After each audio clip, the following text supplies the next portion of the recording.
Makasadya na lang rumampa, deng 53 modelo ning top model Superstar Pampanga version 2.0 nganing daratang Sabado, November 24, kaya katamong silipan ni Gelling Andarete king stage king storyang iti.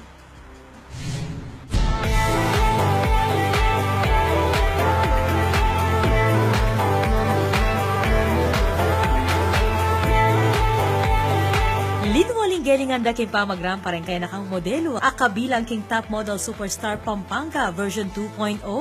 Kaya ignaning pamagbisita darete king istasyon ng GNN TV 44. 53 modelo laring milabalaban king Grand Coronation. Agpangkandyan abakan, head organizer ning model search. Layon na kanong pasik na nga ning self-confidence na rin kaya nakan at ipakiting Gelling andarete king pamagrampa kabang piblas na rin niyayaliwang imalan. Agkatanda ko yung po king SM City Pampanga Event Center. Alas 2 na po ninggat panapon mag-start siya po yung kaya kaming event.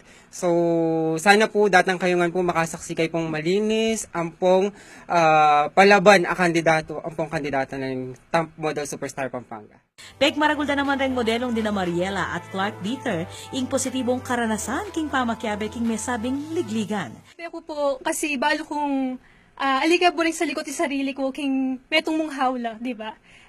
Kailangan tayo ang ipagit kung nino tamo talaga. Ito yung binyan ng ginukya katamo, kaya show Kenny. Ito po, buri ko karanda kalataw na pagit ko na ating ko rin nagyo. Na, kasi po, first time ko kaning runway, ito po, nyapin, buri kong experience, nyapin mekyabe ako po kaning runway.